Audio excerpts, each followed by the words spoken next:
On the other hand, it saves people a lot of driving or flying to find a way to get to each other. So, yeah, I guess, yeah. is your assembly normally held in Houston, or does it move around the Synod? I'm not sure. This is the first time I have been invited. So okay, awesome. That's great. I know they've had sessions at actually at our church at Kinsman in Houston. So, but I think they've had it. I think it's been in New Orleans as well before. So, okay. Because how long of a drive is it from Houston to New Orleans? It's about 6 hours. I was gonna say that's not a short little jaunt. No, it's not. I've got a daughter that lives in Baton Rouge, and that's about 4.5 from Houston. Okay.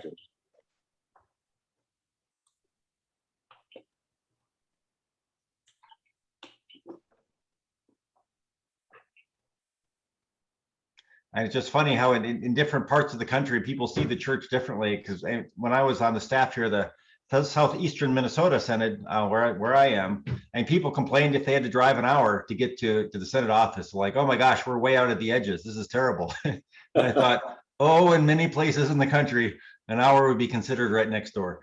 Yeah, within the same city. Yeah, exactly.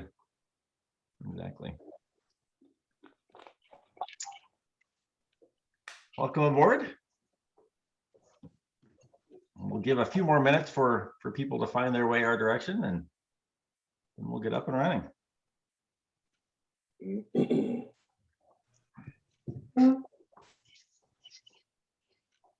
I know an interesting part of this is, again, if we were all in person, everyone would just walk down the hall and go to the workshops. So I think no one's quite sure how many people we're going to have here today, but the number we have is the right number.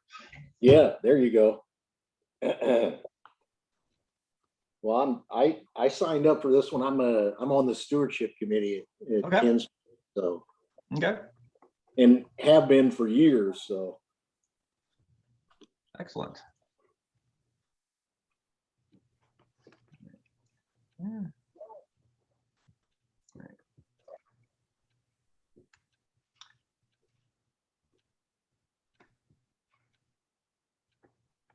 We'll see if people come sneaking on right at the last minute. That's how Zoom works. Looks like is my microphone working? Yep. You're okay. Good. Very good. Yeah, good. It says that I'm using Edge, and it apparently says that the app here doesn't work very well with Edge. Okay. So far, so good. Yeah.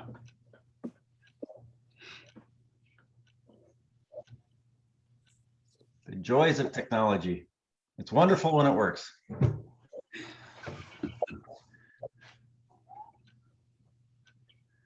So I'm curious, is it pronounced Hoova or Wova? Does anybody know? I have no idea. I don't know, but Gretchen in the orientation was saying Hoova, so I'm honestly not sure myself. It's just like reading from scripture on Sunday morning. If you say it boldly, everyone will go, oh, I didn't know that's how you pronounce that. Okay. Exactly. It's all about boldness. That's great.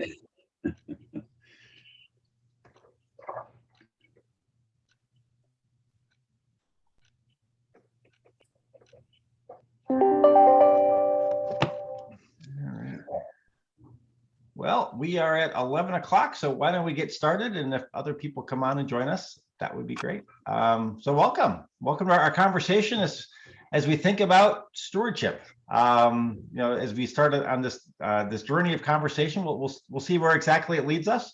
But as we get started, I'd actually be curious to hear your perspective and hear from you in some introductions first. So if each of you could maybe just start off with your name, what congregation you're a part of, what your role is in that congregation, and then what comes to mind when you hear the word stewardship. What comes to mind when you hear stewardship? So I'll just kind of call on you so you can kind of jump in. So Sandra, we'll start with you.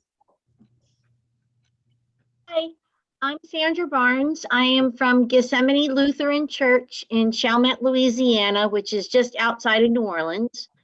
I'm the pastor there, and I've been there 4 years. And what I think of when I hear stewardship is the practicality of how we live out our lives as disciples. Yep. Like, what does that look like from a practical standpoint? Okay. Excellent. Thanks. Wade, how about you? Yeah, Wade Wallinger. I'm up here in Kingwood, Texas at Holy Comforter Lutheran. I'm the vice president of the church council. And I also, well, we never really appointed a chair of the stewardship committee, but they let me do a lot. So I guess that's counts. Self-proclaimed. Yeah, and I'm also on the endowment team. I am the chair of the endowment team as well. We formed an endowment a couple of years ago, and nice. We funded that about year and a half ago. And God, what a blessing, because it did quite well last year. We were able to give our first proceeds out to feed the hungry, so that was a lot of fun. Nice. Yeah. Stewardship. The one word that always comes to me is generosity. It's just all about how we respond to God's love and what kind of mindset we have about the gifts that we've been given. Mm-hmm. Okay, excellent. We'll go to Barbara Bartling. We have two Barbaras. So. Hi, I'm Barb Bartling. I'm pastor at Holy Comforter in Kingwood. I get to work with Wade a lot, which is usually a great joy. And when I hear the word stewardship, my first thought was generosity, but Wade took that. My second thought, one of the mantras I always hear is from one of a beloved past member of this church who taught me about stewardship. He said, try to outgive God. I dare you. Nice. Nice. Yeah. Awesome. Thanks. Doug, how about you? Yeah, I'm Doug Wittenberg. I'm a member at Kinsman Lutheran in Houston, and I'm on the stewardship team there. Have been for, I can't even remember, it's probably at least 15 years now. But I guess when I think of stewardship, I'll use our kind of what we always say on the stewardship team is it's all about raising the faith level of the congregation. So okay. Excellent. The other Barbara.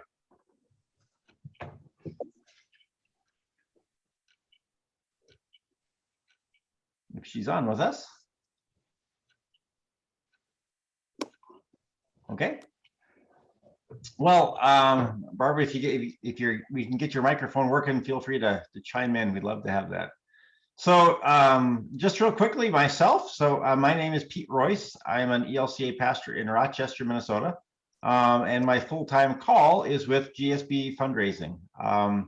I had served as the assistant to the bishop here in southeastern Minnesota for one term. I was the Chris Markert of the Synod, which, apparently to be the DEM, you have to have good hair. So I made sure I matched Chris in the best way possible. But it was in my time serving there that I became acquainted with GSB. We had them working in some congregations in our Synod, and I just saw the huge impact that they had. And so when the opportunity came for me to actually be a part of that, doing some part-time work, I did that for several years, and now for almost 2 years now, this has been my full-time calling, and I've received a call from the Synod to serve in this role of really walking with congregations, synods, other organizations, as we think about stewardship, as we think about generosity. So we have one new person who just joined us. Connie, are you able to, we're just doing some quick introductions. Are you able to get your microphone on? Yes, it's on. Awesome. So if you could just share your name, which I think I see, but what congregation you're a part of, what your role is, and then what do you think of when you think of stewardship? So my name's Connie Flickinger. I'm from Peace Lutheran in College Station, and I am the current mission chair on church council. Okay. And stewardship is just always one of those scary words, I think, that it tends to like just kind of make people tense up and think about, oh, they're going to be asking me for money. Yep. And I'm not good at asking people for money, and working with several different organizations. I'm on the board for Habitat for Humanity and the Brazos Church Pantry and a couple other things. I love doing mission type work, but when it comes to just asking people to donate money, it's not a strength of mine at all. Okay. Thanks. And Barbara, if you be able to share your name, congregation, what your role is, and then what word you think of when you think of stewardship. Can you hear me? We can. Gotcha. Okay. All right. I'm at Our Savior's Lutheran Church in College Station, and I'm a retired pastor. Okay. So I'm sitting in the pew, and Thanks. I always had a hard time talking about money when I was a pastor. Okay. I felt like that the giving was a representation of the spiritual growth of a person. Mhm. And so I left the stewardship aspect up to a committee. I would be a part of their committee, but I didn't ask for money. Okay. Okay. Thanks. That's helpful. All right. Well, why don't we begin with a word of prayer, and then we'll dive in with both feet. Let us pray.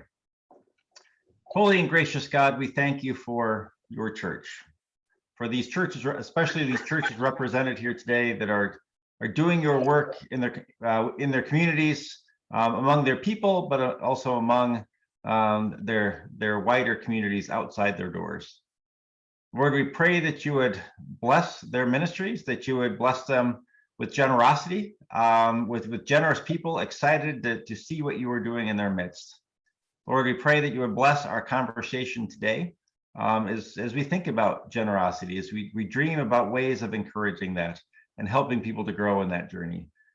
Bless this conversation and bless these ministries. We pray in Jesus' name. Amen. Amen.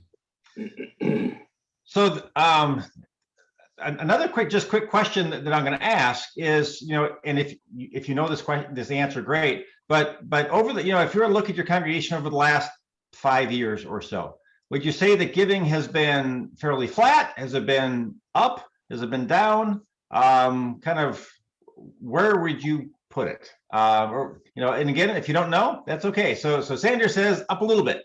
How about Wade and Barbara? What do we have at your place? Yeah, been kind of flat, I think. Flat? Barb hasn't been in 5 years. Okay. Doug, how about you? I think we've been pretty flat, I think. Maybe slightly down, but close. Okay. And then the other Barbara, do you have any idea on yours? Giving has increased, as a matter of fact. Okay. During this pandemic time. Yeah. That's great. And these are good things to hear. So let me just pull up the results, because I just kind of put out a poll for whoever was logging into the app, and 50, of the 34 people who responded, 15% said they've grown significantly in the last 5 years, 21% slightly, 38% are flat, 21% are decreased slightly, and 6% decreased significantly. So quite a range, across the board. As you do that, and I know in some congregations that there's kind of that assumption that the goal is to keep the budget as flat as possible. If we can break even, then we're doing great. And some people assume that the congregation, based off of some history, they assume that the church is going to just be bringing in less every year. And the reality is that's not the reality that I see.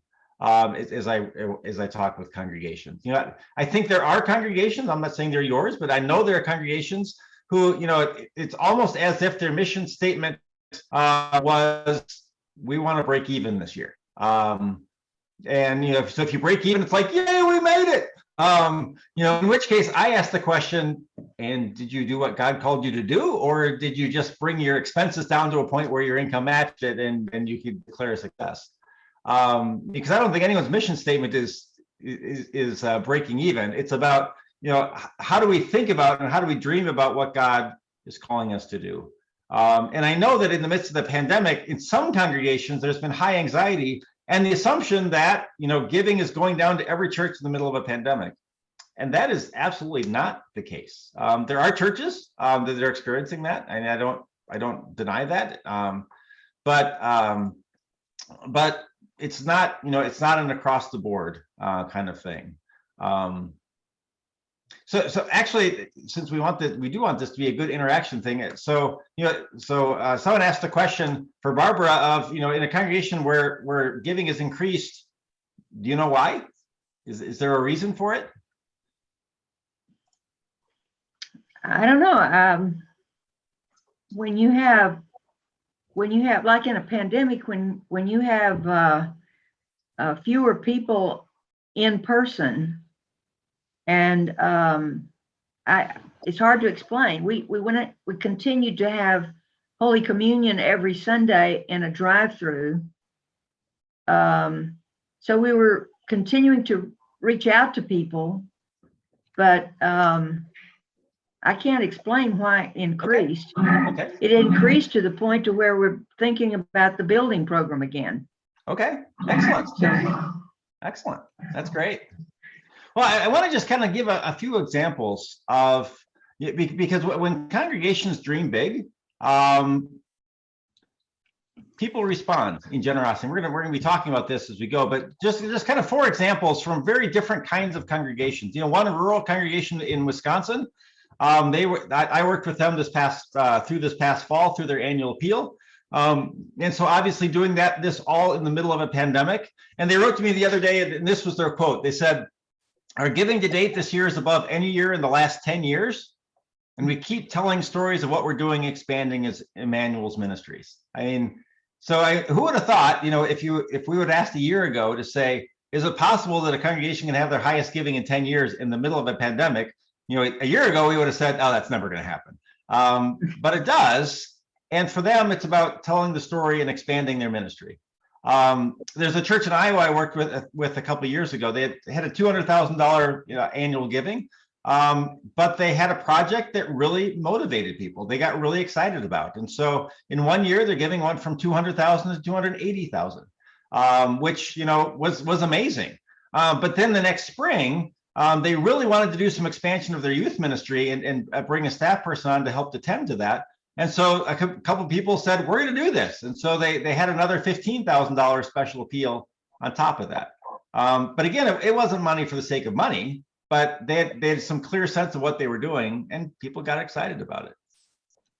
Or there's a large church that I'm working with here in Minnesota that in the fall of 2019, their giving increased through their intents by $120,000. Now it's a big church, but one of the things that they were able to do with that increased giving is upgrade. They wanted to move their worship service online. So, and this is the fall of '99. So in February of 2020, they brought all the equipment in. They did all the work so they could have streaming worship. Which, you know, at the time, other churches looked at them and went, "Who would ever do streaming worship? Why would anyone want to go to that?" And then March came, and they were perfectly positioned where God had put them. And so they, you know, well, most of our congregations went, uh-oh, what are we going to do? And we had to figure out some way to pull things together. For them, they had already done the work, and people had generously given. So what they had was a story to tell, and they were able, to celebrate people's generosity very tangibly, to say, you increased your giving, we did this, and then they thank people. Or there's an inner city church I'm working with up in St. Paul that, you know, they were in the middle of a capital campaign, but they still, on a $200,000 budget, increased giving by $60,000. because for them it was about serving the community, and so they were expanding their feeding program, the way that they can feed folks in their neighborhood, which is desperately needed. So again, story after story of churches that aren't just kind of trickling up a little bit and giving, but ones are taking bold steps and able to move forward. So, and it is possible for congregations to take big jumps in giving, to do bold things. But it gets to the heart of the question, which is kind of the main topic that I want to think about today, is why do people give to a congregation? I think this is a fundamental question that really underlies a lot of what we're going to be talking about through the rest of our time. So, well, actually, what I'm going to do, what are we, 1, 2, 3, I'm going to put you in 2 groups of 3. And I'm going to put you in a breakout group. So something's going to pop, it should work. Something's going to pop up on your screen saying, hey, take you to the breakout room, and you'll go there. Just click OK, and you'll go there. And so it's the 3 of you have the conversation, and just develop a list of why do people give to your congregation. It could be why you give, it could be why others give. So let me just get the breakout rooms going. So we'll get 2 rooms. Second here.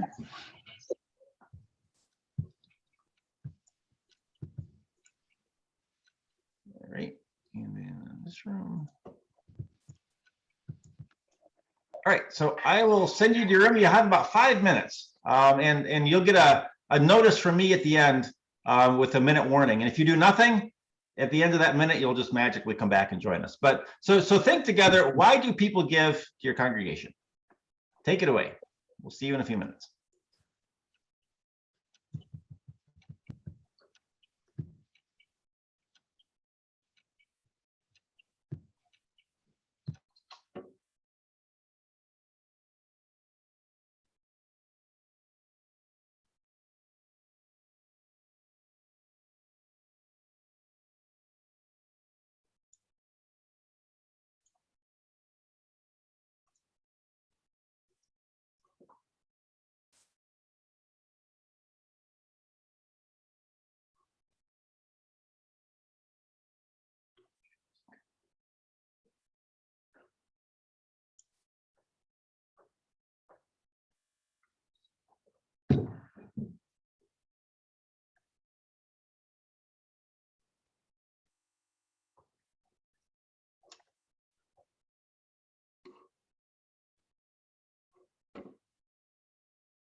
You're back.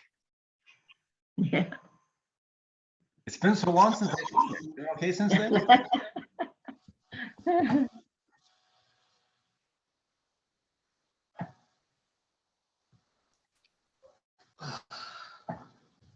I didn't get in the meeting before you were telling about what your ministry is now, what you're doing right now. Yeah, so I'm an ELC pastor, but my full-time call is with GSB fundraising.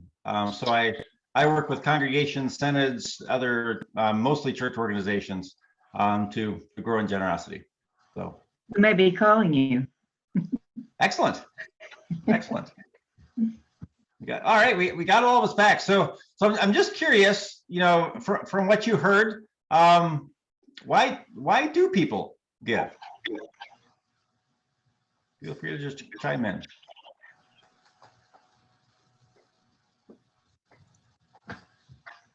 I got a list going on, if that's all right. Yeah.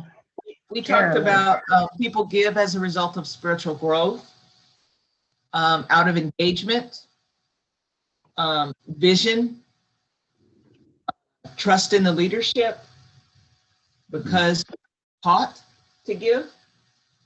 People give when you ask. People give when they see a need. People give out of abundance. That's as far as we. Okay. Wade just uploaded on the chat our notes. Wade was a very good note taker for us. Awesome. Yeah. Look at y'all.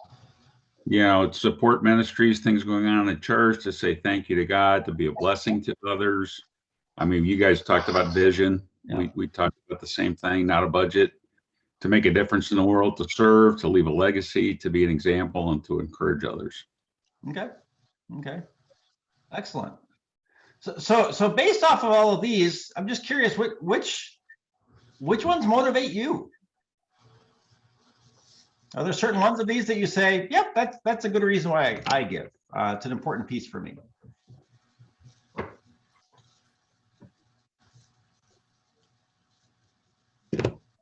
I think gratitude is one of the reasons I give. Okay. Very good. To say thank you. I like their list where they have like to say thank you, to be a blessing to others, to make a difference in the world. Yeah. Those are all critical reasons that make us more passionate to give. Mm-hmm. Yeah. Doug, I think you're trying, but we got you on mute, so we're missing all the good stuff. Sorry. It's Yeah, we in our stewardship, we talk a lot of times about the need for the giver to give, and just giving out, kind of going along with giving out of gratitude, but when it's just an act of worship, just wanting to give out of gratitude.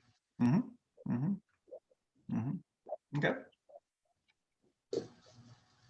Yeah, I mean, I would say for myself, for our family, it's a response, right? It's, again, we talk about generosity and it's become important to us, much like Barbara talked about. It's something that's important to do, to give back to God for all the blessings that we've had, and we have. Okay. One of the things I like from the other group is sometimes you got to be taught, right? How do you teach people that? I mean, I didn't get there overnight. I mean, I come by my gray hair naturally, right? So, how did that happen, and how do we do that for others, right? Yeah. And that's an interesting piece, because so often, people in the congregation look at, kind of the large group of people who aren't giving very much, and they're like, well, if they would just give like we do, then we're going to be just fine. Well, the reality is they forget it's a journey. You don't take, most people take steps on a journey. They don't just like take the quantum leap and go from, I've never really given anything to my church, but hey, let me give a significant portion of my income. Well, it doesn't usually work that way. Usually there's a lot of steps between, point A and point B. I think a lot of like being taught, as far as it's just like the same as being taught to be like a volunteering type person. You start with kids when they're young, and it becomes a habit and something that is just part of life. And I think we're kind of losing that with like offerings and givings and things, because so much stuff is done online now. Kids aren't seeing like actual like parents putting money into an offering plate. Yep. So somehow to keep kids connected, you know, with doing like, and I don't think we even do like offerings in our Sunday school classes anymore. And that used to be a thing when I was growing up, that we had our own little offerings. So maybe that's something we need to look at, is just trying to keep the kids, the younger ones, more involved in giving at a young age. Yeah, Sandra? Connie, just to dovetail on that, something that we've done at Gethsemane, because we had online giving before the pandemic, but we also feel it's so important for offering to be part of worship. So on our little cards that, you know, our community cards, we even have like a little thing to mark, you know, online giving or something, just so people see the active act of putting something into an offering plate, even if the actual giving was done online. And then we lift those up in prayer and thanksgiving. So we just have, you know, it may be an extra little step, but it's still that visual, that's still that centering back on, this is part of our worship and our Thanksgiving, and we make sure we include that into the worship experience. The days of offering plates. Yeah, I know, we haven't had that in a while right now. Well, God bless the pandemic. We haven't played with offering plates in a while. So exactly. Well, so and this is a great conversation. I want to kind of maybe shift the focus only very, very, very slightly, because several of you talked about a thing that is absolutely true. That kind of the givers need to give, that it's part of our spiritual journey, and that is 100% true. However, a lot of the work that I do is based off of Jesus' words from Matthew chapter 6, where Jesus says, "Where your treasure is, there your heart will follow." And for years, when I was in the ministry, for years when I was in the ministry, Barbara, I was very much in the boat that you were, or the understanding that, you know, if we can help people to grow in their faith, then they grow in their generosity. And I think there is something to that. But interestingly, Jesus doesn't put it that direction. He says, where your treasure is, your heart will follow. And so the things that we invest our treasure in, whether that's our treasure of time or money, whatever that is, the things that we invest in capture our hearts in a different way. So, you know, if we give to a church, we pay more attention to what the church is doing than if we didn't.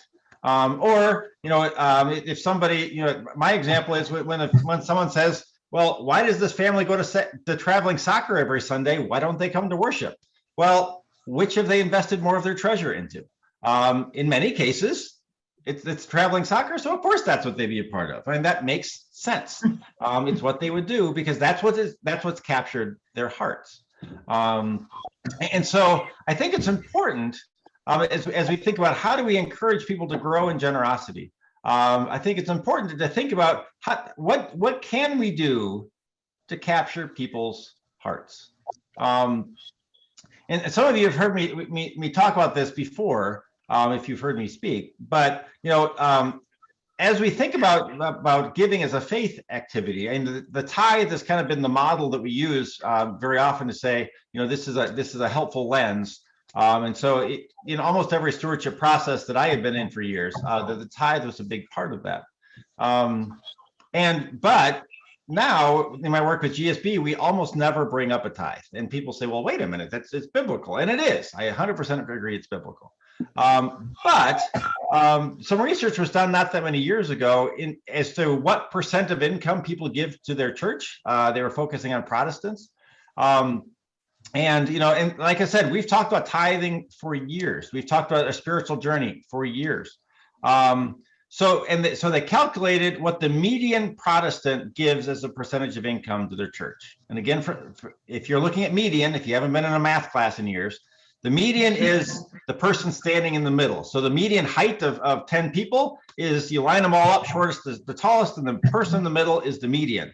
That means half the people are taller, half the people are shorter. And the reason in that case you might not go with the average is the guy on one end is 7 feet tall. So now the average is way up there, even though everyone else is still pretty short. So one person doing something extreme can really change the average. So the median is a way of saying this is normal. This is what the most normal people in your congregation do. So what percent of income do you think people, that median person, half give more, half give less, give? So how many think it's 5% or more? Just kind of a little wave of hands. Anyone at 4%? 3%? 2? 1? If you raised your hand, you're too high. It's 0.6. The median person, so half of your congregation gives less. The median person in your congregation gives 0.6% of their income to the congregation. So when we start talking about a spiritual journey, when we start talking about tithing, when we talk about all of those things, what people are hearing is shame. They're hearing you're not doing it right. So some of you talked about, the importance of kids seeing their parents do things, give. In a lot of cases, parents will never talk to their kids about what they give to the church because all the church tells them they're doing it wrong. And so why would you admit to your kids that you're not doing what your church invited you, tells you should do? Because, just for round numbers, if you have $100,000 income, the church would say 10%, is $10,000. Well, but 0.6% is 600. And so instead of inspiring people to grow, it's actually sometimes, in many cases, shames people from taking action. So that's one side of the tithe, why I don't usually talk about it. The other side, actually, I think someone had mentioned this, that you can't outgive God. I was a tither. I'm a pastor's kid. I grew up when I mowed the lawn, I got $7.70 in the Sunday school. It's just what I did. I got married. It's what I did. I got my first church. It's what I did. Until I went to a stewardship workshop that they had for us pastors one time, and I sat down with this older couple who said, you know what, we used to tithe because we thought that was important.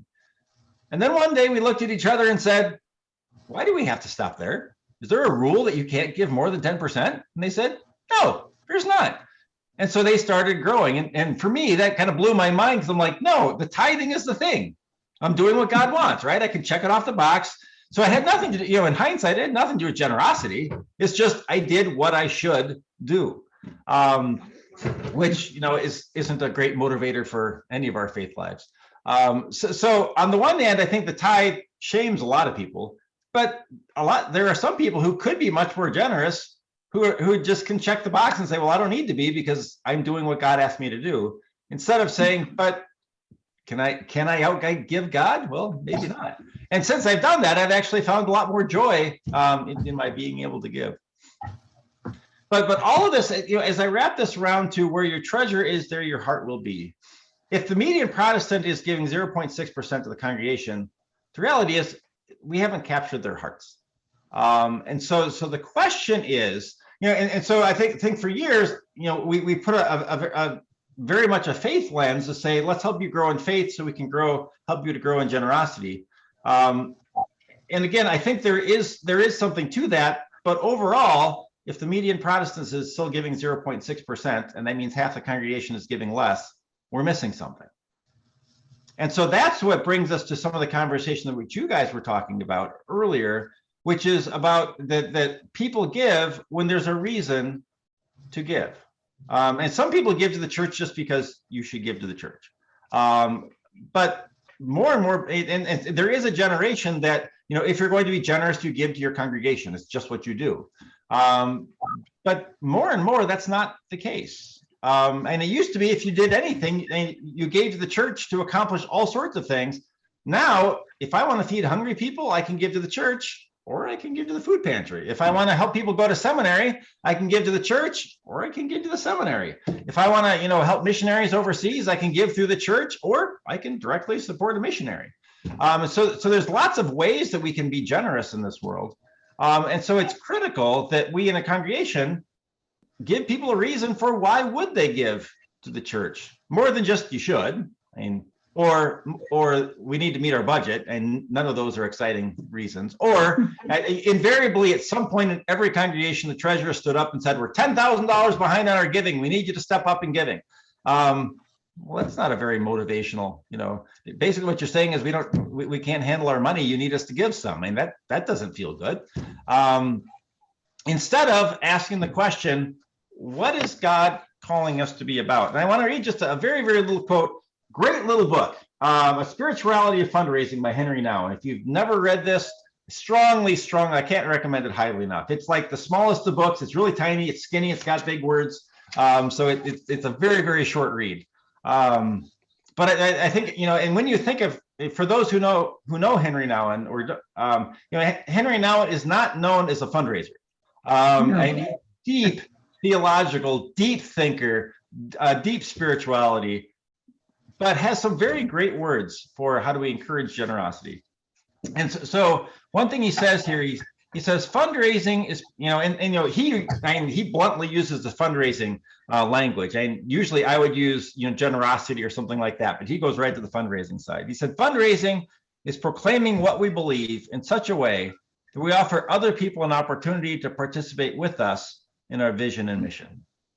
Fundraising is precisely the opposite of begging. When we seek to raise funds, we're not saying, please, can you help us out? Because lately it's been hard.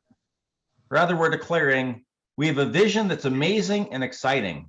We're inviting you to invest yourself with the resources God has given you, your energy, your prayers, and your money in this work to which God has called us. I love how he says this, that we're proclaiming what God is doing in our midst, and we're simply inviting people to be a part of that. And so when people start getting nervous of like, well, we can't ask people for money. Well, are you excited about, do you feel called by God to do something? Yes. Well, then how can we not invite people into that journey to make that something possible? And I love how some of you have talked about that, one of the things Wade had typed in here is to give to a vision, not a budget. That's exactly what we're talking about here, that there's something bigger that we're about that is more than just sustaining this institution, but that we're actually making a difference in the world. And churches kind of stereotypically haven't been good at helping people to know that they make a difference in the world. Kind of the four-pronged way that we talk about helping people to grow in generosity, and if any of you have had any relationship with a nonprofit, this is how nonprofits encourage generosity, and it fits the church beautifully. And the first thing we do is we inform. We let people know what we're doing. Information is, we have 25 kids in our confirmation class, or it's, we served 50 meals last week at our food shelf, or we sent 10 kids to Bible camp, and information is important because it lets people know what is happening, because as they give, they want to know that something is going on. I think some of the churches that really struggled with giving in the middle of a pandemic were ones that had a hard time articulating what ministry was still happening. And so people are like, well, nothing's happening. Why would I give to a church that's not doing anything? Now, a lot of times those churches were doing something, but people just didn't realize that they didn't hear the story. So information is important so that we have those facts of this is what we're doing. But more importantly, I think that information is motivation. How do we get people excited about those facts? And this is simply, these are stories. This isn't putting like lipstick on a pig and making something look good that's not. It's simply telling stories of the way that God is at work in your midst.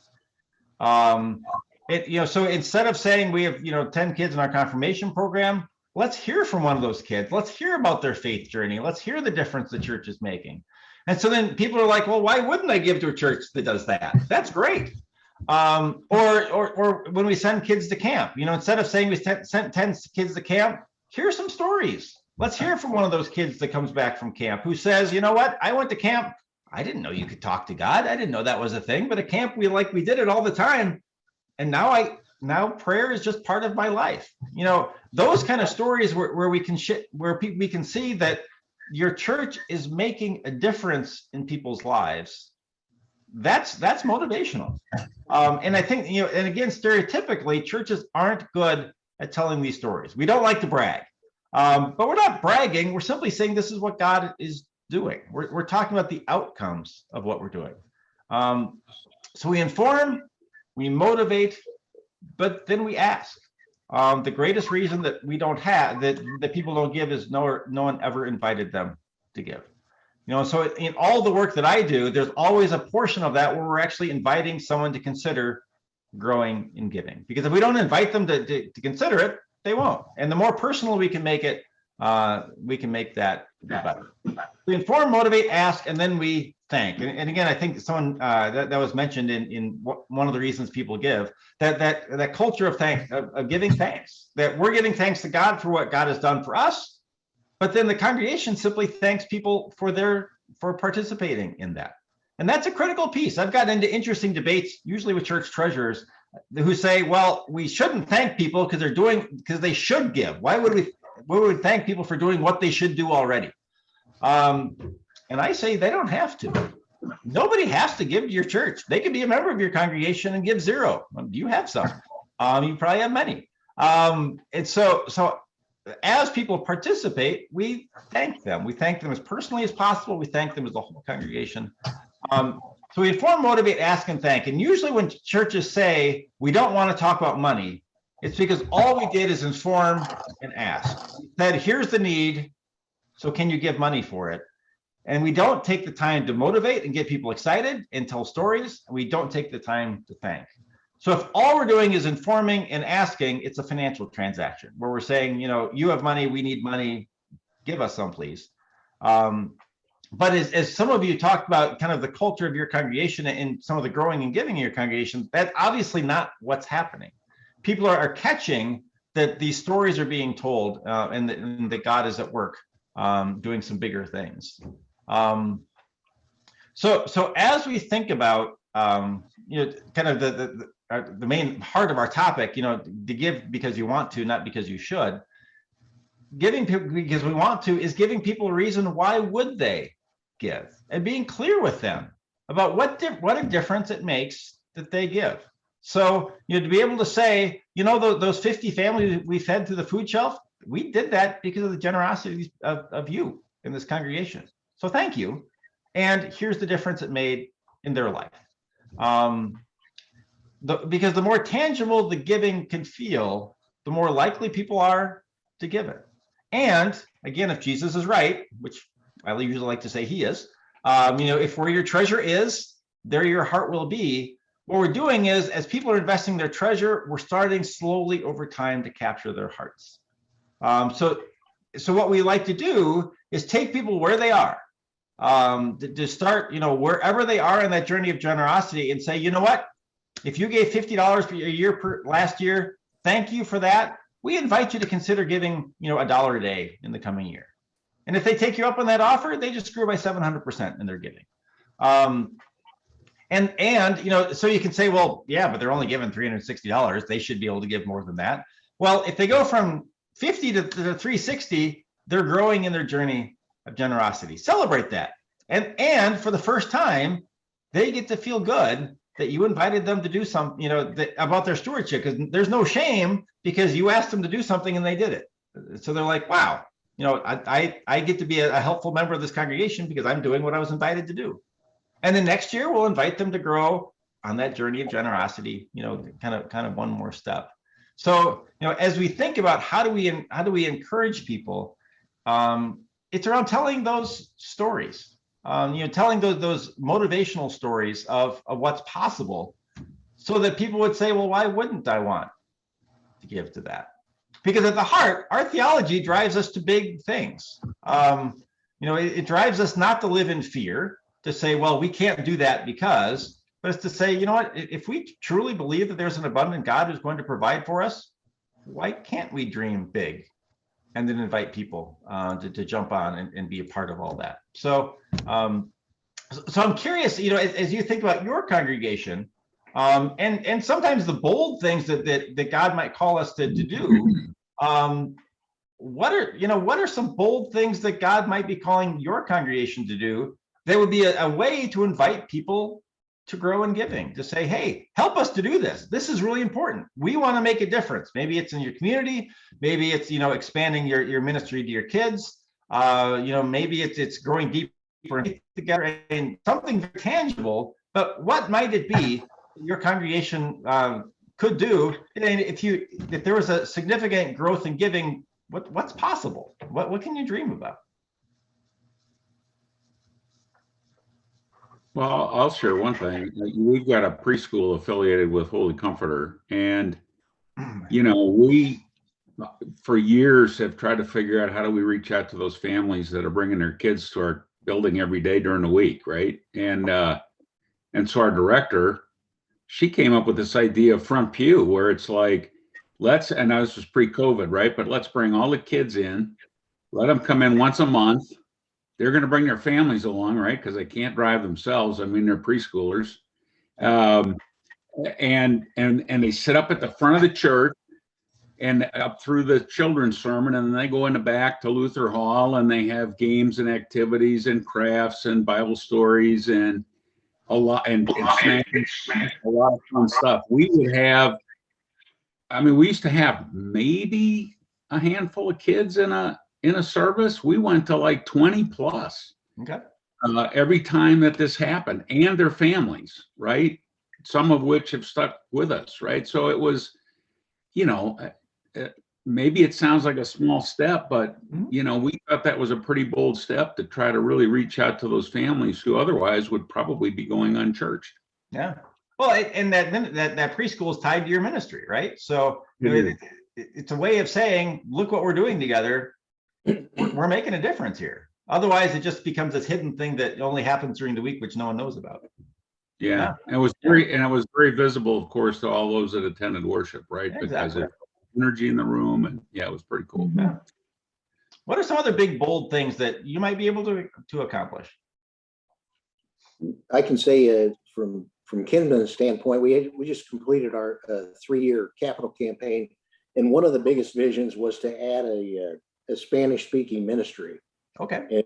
Which we've done. So, Yeah. and we have a very changing demographic in our church. So it was a big need, and the vision obviously was well funded. So Yeah. Well, and as they get started, that gives you lots of opportunities to tell that story, to say, hey, you grew in giving. Thank you for that. And you know what? That wasn't just like some esoteric thing. Actual lives are being touched because of that. Right. So telling those stories of lives that are being impacted is huge. Yeah, I mean, it's timely because those stories, they're coming. So Yeah. Yep. Telling these stories is such a critical piece. Yeah. How about others? What other big, bold things might be possible or have been possible?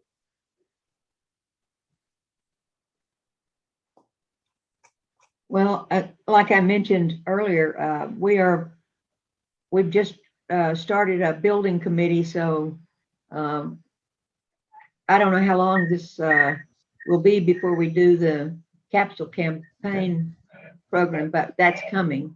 I know. Okay. And capital appeals are times when, often when significant giving happens because we have a big goal, but the whole point that we want to make sure that people understand is this isn't just about we have a building to renovate or add on to or something, but it's about the ministry that's happening there. So and some people just love bricks and mortar stuff just because that's how it is.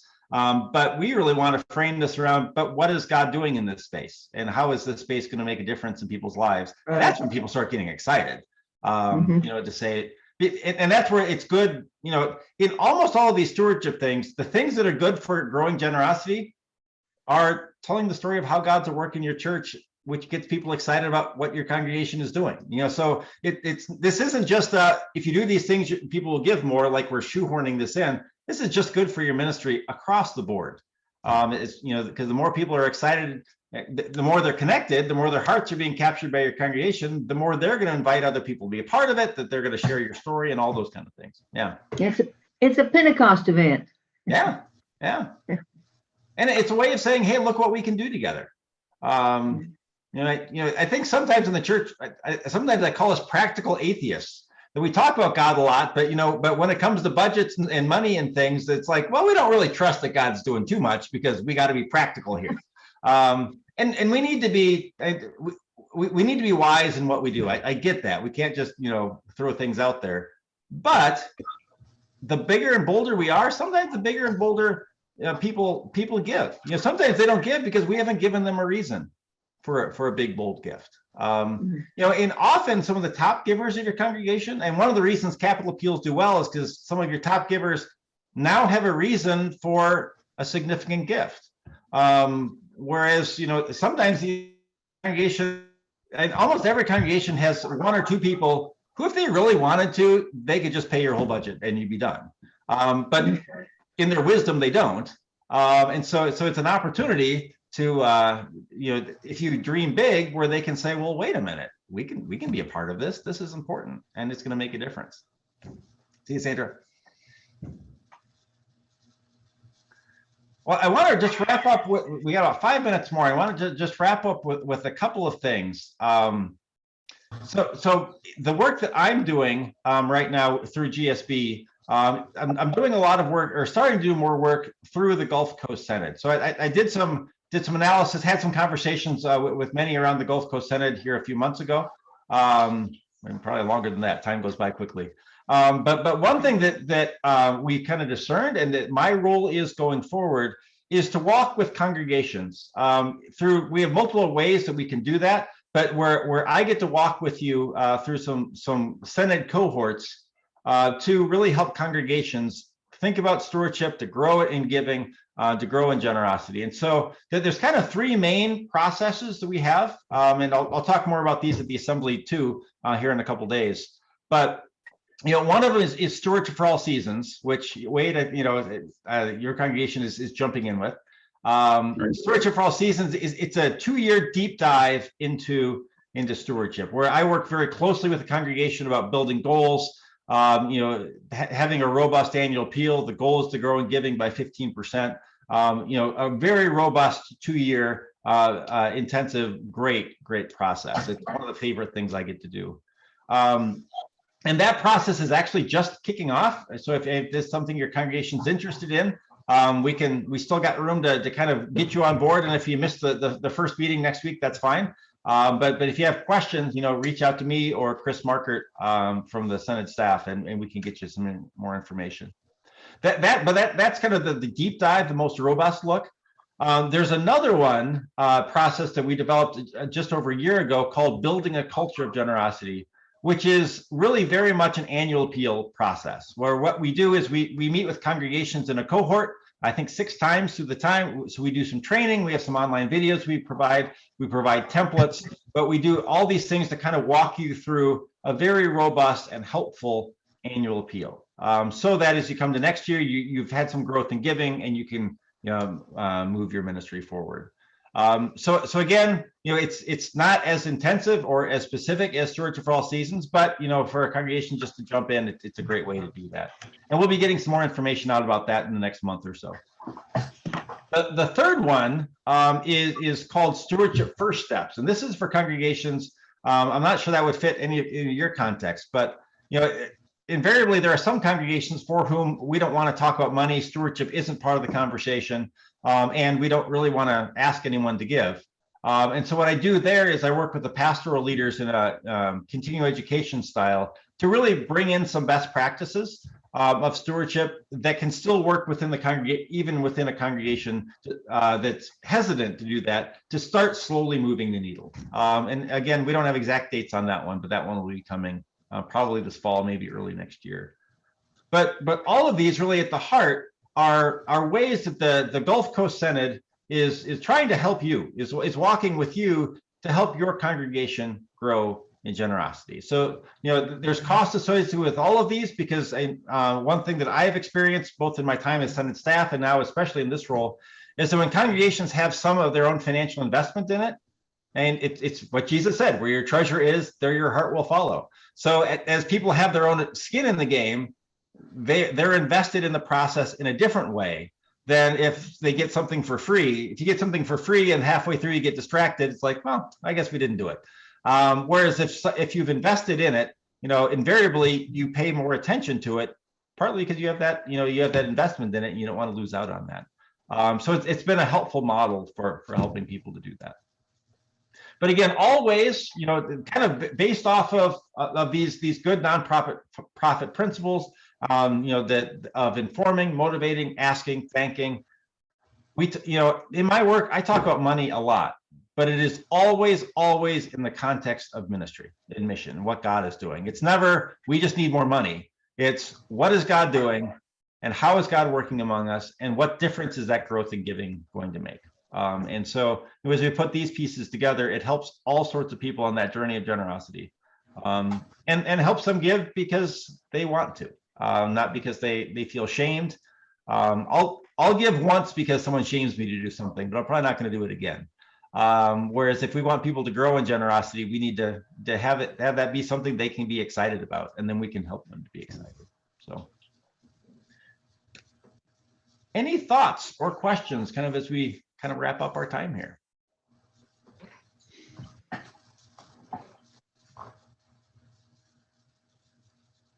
Well, I greatly appreciate just the opportunity to have the conversation. It's great to get to see you and get to meet more people from the Gulf Coast Synod.